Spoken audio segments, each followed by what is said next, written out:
Qui, parmi nous, s'est déjà posé la question du risque que représente un robot, un tant soit peu sophistiqué, lâché en liberté?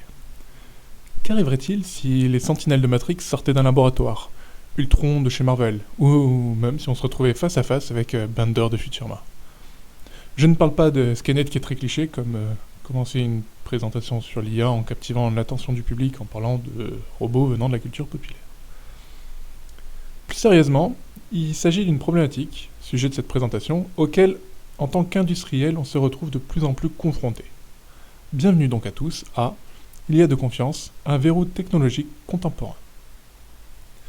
Je suis Cyril François, passionné par l'IA au sens large, et je travaille chez Activus Group en tant que responsable de la data science et des technologies IA. L'IA de confiance est une problématique au sein même d'Activus Group, entreprise aux 5 métiers. Accélérateur pour ses clients par son expertise IT et R&D, catalyseur par ses formations et transformations RH avec Activus Academy, constructeur de projets et de leur suivi pour ses clients, partenaire HPE, architecture de data center avec des serveurs et de l'hybrid cloud, et enfin, chercheur et développeur de solutions avec sa solution IA framework d'application souveraine de connaissances en base graph, DigiBrain. Avec moi, Franck Ravat, professeur des universités au sein de la faculté d'informatique de l'université de Toulouse 1 Capitole, dont le domaine d'activité de recherche est centré sur le management de données, dont l'intégration de données hétérogènes, la data vise, l'analyse de données, et surtout pour aujourd'hui, les architectures dédiées au Big Data Analytics, dont il vous parlera dans quelques instants. Suivi de Ji-Fu Song, notre directeur R&D chez Activus Group, qui a passé plusieurs années de recherche en laboratoire. En plus, avec Activus Group, nous collaborons encore étroitement avec des partenaires académiques en tant que chercheur extérieur de l'Institut de recherche en informatique de Toulouse. C'est lui qui vous présentera un cas concret d'utilisation de l'IA de confiance sur la maintenance prédictive. L'évolution des IA est une question que tout le monde se pose. Si j'ose dire, il s'agit même d'une problématique collective, autant des industriels que des académiciens, que finalement des non-spécialistes qui se sentent un peu concernés par leur avenir. Alors, comment ça se concrétise dans le développement d'un projet? Par des limitations, des demandes de transparence, par une juridiction et un engagement moral, financier et humain, à prendre vis-à-vis des créations de nos modèles et de nos résultats. Car oui, aujourd'hui, l'IA répond à des problèmes de plus en plus importants et surtout critiques. Quand j'enseignais à l'université, je commençais l'introduction de l'IA par les SVM.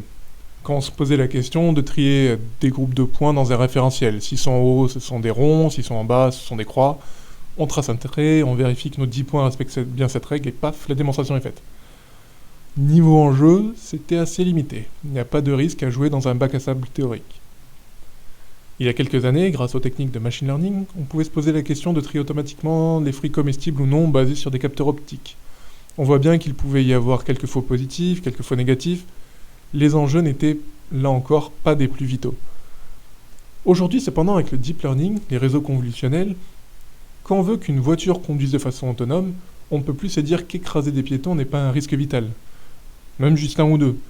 Voilà pourquoi les législateurs, les concepteurs de systèmes critiques intelligents et les clients de ces nouvelles technologies demandent des garanties face à ces verrous. Ils demandent une IA de confiance. Donc, suite à l'IA de confiance, on peut voir qu'on a une évolution des analyses. Précédemment, nous étions dans la business intelligence et nous faisions des analyses descriptives pour voir ce qu'il s'est passé et éventuellement faire un diagnostic. Et actuellement, on est dans un changement de paradigme, on veut voir ce qu'il va se passer et donc on est plutôt dans des analyses prédictives et donc on est à l'ère du Big Data Analytics. Et l'IA de confiance se situe dans ce contexte. Donc, si on regarde ce que je viens de dire précédemment d'un point de vue outil, dans le domaine de la business intelligence, on était parti sur la BI 1.0 où le service informatique préparait les données et produisait les rapports. Et le décideur faisait juste de l'accès de la consultation de données. Et donc, on voit les outils tels que entrepôt de données, data warehouse et ETL et du reporting. Maintenant, nous sommes arrivés à l'ère, depuis 2010, à l'ère de la BI en self-service, c'est-à-dire que les analystes maintenant accèdent aux données, préparent leurs propres données, préparent leur analyse et effectuent différentes visualisations de ces données. Et Maintenant, nous sommes à l'ère du Big Data et du Big Data Analytics, et donc nous allons avoir des modèles prédictifs, donc via des machine learning, des outils de machine learning, notamment de machine learning, de confiance. Qu'est-ce que cela veut dire? Cela veut dire que pour faire de l'IA de confiance, il faut avoir une bonne gestion des données. Et avoir une bonne gestion des données, associé au Big Data Analytics, est associé le concept de Data Lake. Alors une première vision du Data Lake, c'était un emplacement centralisé de différentes données volumineuses qui pouvaient avoir différents types. Et les données qui étaient stockées n'ont pas nécessairement vocation à être modélisées. Ça, c'était une première vision où beaucoup d'entreprises ont investi beaucoup d'argent de manière totalement inutile parce que une bonne définition du lac de données, c'est que dans les principes de base, d'abord, on n'a pas de connaissance des besoins a priori. Et donc, un lac de données ou un data lake, il permet d'ingérer des données brutes, comme on vient de le voir précédemment. Bien sûr, ces données peuvent être structurées, semi-structurées ou non structurées, mais on va stocker ces données dans leur format natif, à faible coût, mais il faut gérer également la suite, c'est-à-dire être capable à l'intérieur du lac de données de traiter les données uniquement lorsqu'elles seront utilisées pour les analyses et fournir un accès à un panel de personnes beaucoup plus larges que ce que l'on faisait habituellement dans la business intelligence, tels que les data scientists, les data analysts ou les professionnels de la BI. Et en parallèle de cette gestion de tout le cycle de la donnée, il faut être capable de gérer la qualité des données pour avoir l'IA de confiance, la sécurité des données et des accès, ainsi que tout le cycle de vie de la donnée. Alors, comment ont évolué, suite à cette définition, comment ont évolué les architectures? À gauche, vous voyez qu'on avait l'architecture monozone qui correspond à la première définition que nous avons qualifiée d'incomplète. Dans un second temps est arrivé les 5 data points. Donc là, on classe les données par type de données, mais ce n'était pas idéal parce que ça ne permettait pas de croiser des données de divers types pour faire des analyses. Et donc, on est arrivé maintenant à une architecture que l'on qualifie d'architecture multi-zone, qui, elle, va pouvoir gérer tout le cycle de la donnée. C'est pour ça que, quelles que soient les définitions que vous voyez ici, on va retrouver des aspects d'ingestion de données, de stockage de données intermédiaires de traitement et de disponibilité de la donnée, avec quelque chose de transversal sur la zone de gouvernance. Et donc, justement, nous avons proposé une vision générique qui va permettre justement d'identifier les différentes étapes de préparation de la donnée. Et donc là, vous retrouvez un data lake avec 4 zones. 3 zones liées au cycle de vie de la donnée, donc première qui s'appelle la raw data zone, la seconde process zone et la dernière access zone. Et une zone complètement transversale qui est liée à la gouvernance du lac de données. Donc dans la raw data zone, tout simplement, il y a une partie programme qui ingère les données de détail et qui les stocke. Dans la partie process zone, donc c'est la zone de transformation de la donnée, c'est pareil, vous avez une partie avec les pointillés qui traduit la zone de traitement et une partie de stockage des données intermédiaires. Et une fois que les données ont été traitées de manière itérative, on va fournir à la fin une zone d'accès où on va préparer les données disponibles et les stocker de façon à pouvoir les consommer. Donc, dans ce qui suit, on va rentrer un peu plus en détail de chacune des zones. Donc, dans le prochain transparent, en entrée, on va voir qu'on a les sources de données. Et là, on va être face aux 3 V du Big Data. Donc, vous avez bien compris qu'on a beaucoup de volume dans un data lake. On a beaucoup de variétés, je l'ai dit plusieurs fois. Mais on a un autre problème à gérer qui est assez problématique, c'est la vélocité. Car il faut être capable d'intégrer aussi bien des données en temps réel que des données batch. Et une des problématiques du data lake, c'est comment ingérer ces données qui respectent les 3 V. Alors, première zone donc, que l'on a vue dans le cycle de vie, c'est la zone d'ingestion des sources. L'idée, c'est d'être capable de capturer toutes ces données et de les recopier dans le data lake. Et donc, il y a un principe en 2 étapes, c'est qu'il y a un chargement initial d'un large volume de données hétérogènes, éventuellement en temps réel. Et il faut prévoir une automatisation du rafraîchissement incrémental et à quel moment nous allons effectuer ce rafraîchissement incrémental. D'un point de vue technique, nous avons deux composants dans le framework d'ingestion. Un premier composant qui est le data collector qui permet d'extraire les données sources et le data integrator qui permet d'ingérer ces données et les copier dans le data lake avec de simples transformations telles que l'encodage ou décodage d'images, telles que la compression ou telles que la fusion de small data issus de l'IoT. Bien sûr, en parallèle de cette ingestion, on ajoutera les métadonnées associées au processus d'ingestion. Donc vous doutez bien que dans les prochains transparents, nous allons voir les autres étapes, mais en complément de l'ingestion des sources, il faut voir qu'on a deux ingestions possibles, soit de l'ingestion batch, soit de l'ingestion en temps réel. Et l'ingestion batch va être plutôt dédiée à de larges volumes de données avec des rafraîchissements peu fréquents, alors que le temps réel va être dédié à des small data, donc des messages courts avec une haute fréquence. Et pour développer cette zone donc de raw data, donc on peut utiliser soit des programmes ad hoc, donc classiquement des programmes Python, ou si c'est un environnement Big Data, Spark MapReduce, utiliser éventuellement des outils d'intégration d'éditeurs ETL tels que Talend, ou alors des outils dédiés au monde du Big Data tels que Scoop, Nifi ou Kafka. Alors ensuite, on a deux zones de préparation des données. Donc la zone de préparation et la zone d'accès vont reposer sur les mêmes principes. Donc en gros, dans la zone partie traitement, on va retrouver des programmes que l'on peut développer avec un langage Python ou des programmes développés dans un environnement Big Data et on retrouve MapReduce ou Spark, ou utiliser des logiciels ETL si la transformation et le traitement n'est pas trop complexe. Et le stockage des données dans ces deux zones, c'est soit des bases données, soit des fichiers HDFS si on est dans un environnement Big Data ou Spark. Ensuite, la zone d'accès, c'est être capable de présenter les données pour effectuer diverses analyses.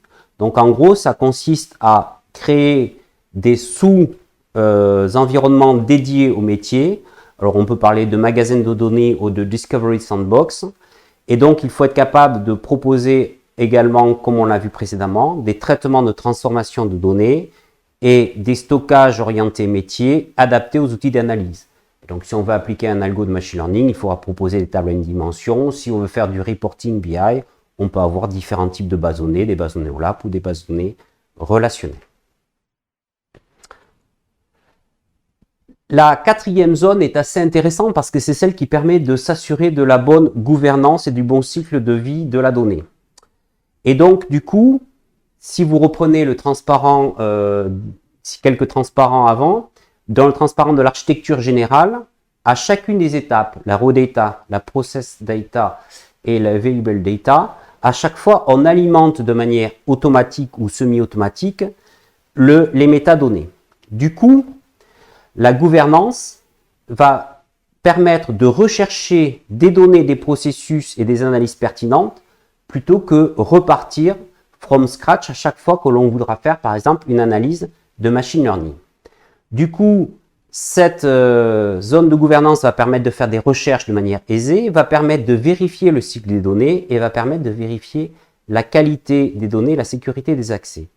Alors ici, à titre d'exemple, je vous propose une interface, donc un outil que nous avons développé. Donc là, vous voyez une interface de recherche de données. Donc ici, la personne a saisi deux mots-clés, OMOP et cancer. Et on a automatiquement tous les éléments du lac de données qui intègrent ces mots-clés. Donc ici à gauche, vous avez les datasets. Éventuellement, on peut avoir une sélection complémentaire. Au milieu, vous avez tous les programmes, donc tous les process qui englobent ces deux mots-clés.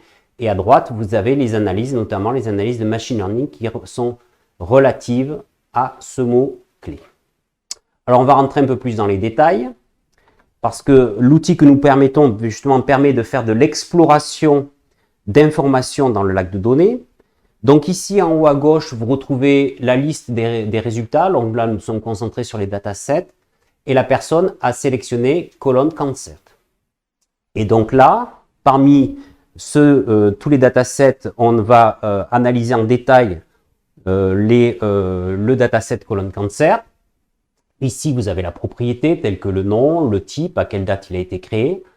Vous avez un onglet Lineage qui est très intéressant parce qu'il permet de voir qu'est-ce qui a été fait à partir de ce dataset. Donc ce dataset, vous l'avez au milieu en rose.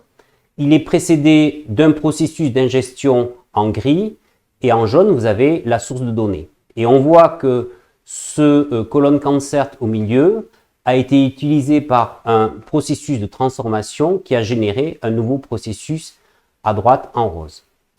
De la même façon, vous avez une vision d'hypergraphe qui traduit les différents éléments associés à ce dataset. Et à droite, vous avez un onglet Relationship of Dataset qui permet d'analyser la similarité ou la dissimilarité entre différents datasets. Donc ici, vous avez les chiffres de dissimilarité et ici, vous avez à droite la représentation sous forme de graphe avec les 3 datasets qui sont reliés.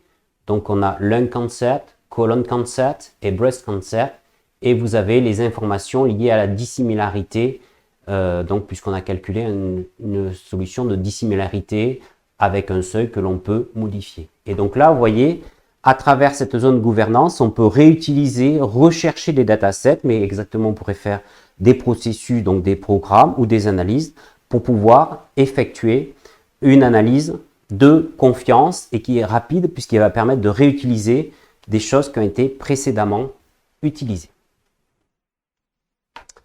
Donc une fois que l'on travaille dans notre data lake, ce qu'il faut bien comprendre, c'est que la consommation va être une consommation de diversité. Ça veut dire que l'on peut avoir différents types. Premier type, c'est des analyses orientées BI, donc ça veut dire qu'on peut réutiliser l'ensemble des outils que l'on avait utilisés en Business Intelligence, tels que des indicateurs, des KPI, des graphiques, différents tableaux de bord. Mais on peut également utiliser, deuxième technique, la statistique descriptive, qui va permettre d'avoir une vision confirmatoire. Et donc, on va retrouver des choses assez classiques telles que la moyenne ou les médianes, ou des relations entre les variables, avec des régressions linéaires, par exemple, et l'ensemble des coefficients de corrélation. Mais également, on va pouvoir faire des analyses basées sur du machine learning. Et donc là, on va pouvoir appliquer toutes les connaissances en machine learning, soit du machine learning non supervisé, donc qui va partir des données seules, ou du machine learning supervisé, qui lui va partir donc de données d'entraînement, ou autrement dit des exemples. Je ne vais pas m'attarder plus que ça sur cette phase de machine learning, puisque vous aurez dans la suite une présentation de Jefou Song. Oui, merci Franck. Donc, pour la suite de la présentation, nous allons discuter d'un cas d'application de Data Lake couplé avec des techniques de l'intelligence artificielle. Le but est d'illustrer jusqu'à quel niveau qu'on peut faire confiance à l'IA dans le domaine de la maintenance prédictive des pièces d'avion. Donc, avant de commencer, il faut savoir que durant le cycle de vie d'un avion, des pannes peuvent avoir lieu à tout moment, sur toute pièce et pour n'importe quelle raison. Une panne, peu importe sa gravité, mène à l'indisponibilité d'un avion durant une période qui peut être très importante. Donc, la complexité croissante des systèmes de fabrication modernes souligne la nécessité d'une maintenance prédictive qui réduit significativement le coût et le temps de la maintenance. Et donc, pour cela, les fabricants de l'avion s'appuient sur, entre autres, 3 piliers fondamentaux, à savoir des capteurs de données installés partout sur un avion, des documents techniques qui identifient les éventuelles défaillances de chaque pièce, et le dernier pilier, l'expertise des techniciens de maintenance. Donc, en ce qui concerne les capteurs, les données issues de plusieurs capteurs doivent être corrélées afin de localiser une panne. Par exemple, si un moteur refuse de démarrer, il est possible que le moteur lui-même soit en panne, ou tout simplement parce que la pompe à carburant est défaillante. Afin de fusionner des données de différents capteurs, il est nécessaire de créer un réseau de capteurs pour modéliser les données structurées générées par chaque capteur. En ce qui concerne les documents techniques, les éléments nécessaires pour localiser une panne peuvent se trouver dans différents documents. Par exemple, pour comprendre pourquoi une pompe à carburant est hors service, il est nécessaire de consulter son cahier d'entretien pour voir si nous avons remplacé toutes les pièces à changer listées dans sa fiche de maintenance. Et pour ce faire, il est nécessaire de créer des collections de documents afin de centraliser toutes les informations textuelles représentées sous forme de données semi-structurées. Et en ce qui concerne l'expertise des techniciens de maintenance, la plupart du temps, ce n'est pas un seul, mais une équipe de techniciens qui intervient. Ces experts forment ainsi un réseau de collaboration dans lequel les savoir-faire métiers circulent entre les collaborateurs. Ces savoir-faire sont rarement capitalisés.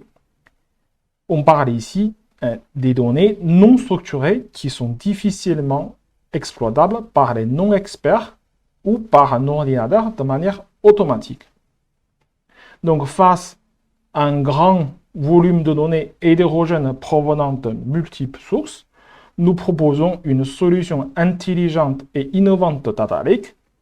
Notre solution est basée sur une approche connue sous le nom de Knowledge Graph. Notre Knowledge Graph permet de gérer aisément les interactions entre les capteurs, les documentations techniques et les experts du domaine. Donc, pour créer un Knowledge Graph, nous intégrons tout d'abord les données produites par les capteurs. Pour ce faire, nous avons développé un processus d'intégration de données basé sur les techniques Extract, Transform and Load, donc ETL. Nous nous appuyons aussi sur les techniques d'alignement ontologie pour découvrir les corrélations entre les données issues de différents capteurs. Et ensuite, nous injectons les informations documentées dans les dossiers techniques. Et pour cela, nous utilisons les techniques de NLP, pour dire Natural Language Processing, et cela nous a permis d'extraire les agents mentionnés dans chaque document. Un agent est un concept générique qui peut désigner n'importe quel objet dans le monde réel, par exemple une vis, un moteur d'avion, une pompe à carburant, etc. Et pour capitaliser les savoir-faire des experts, nous avons développé un ensemble de règles d'interprétation.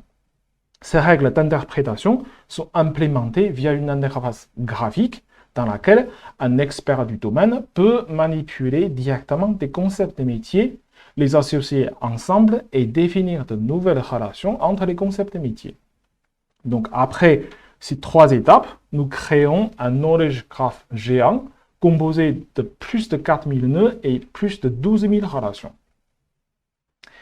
Et donc là, il faut avouer qu'il est difficile, voire impossible, d'exploiter manuellement un tel Knowledge Graph si volumineux. Et donc face à cette problématique, nous avons développé des modules d'IA renforcés par les modèles statistiques. Ces modules d'IA explorent de manière automatique un Knowledge Graph.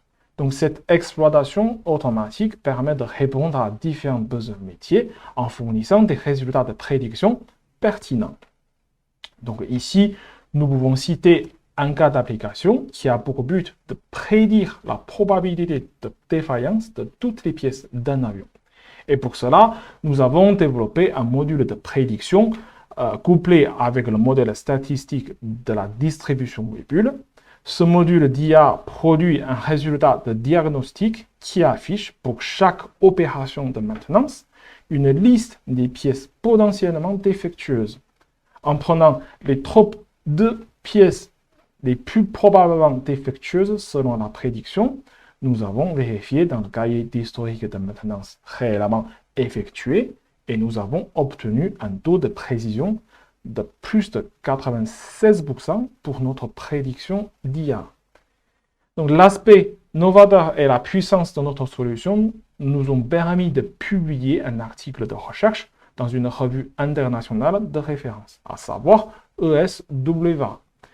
La référence de notre article se trouve en bas de ce diapo et si vous voulez voir plus de détails, n'hésitez pas à aller consulter notre article dans un des prochains numéros de la revue scientifique. Et donc maintenant, je vais laisser la parole à conclure notre présentation. Merci Jifou pour ces cas d'application très concrets.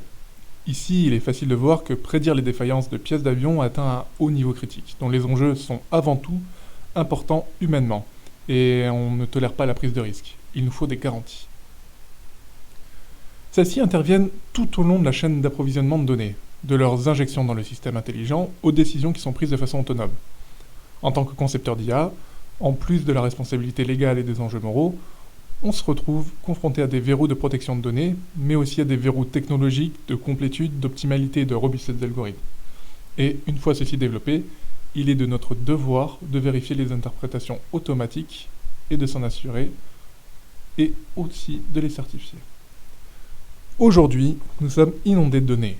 Il est devenu impossible de les faire traiter par un être humain.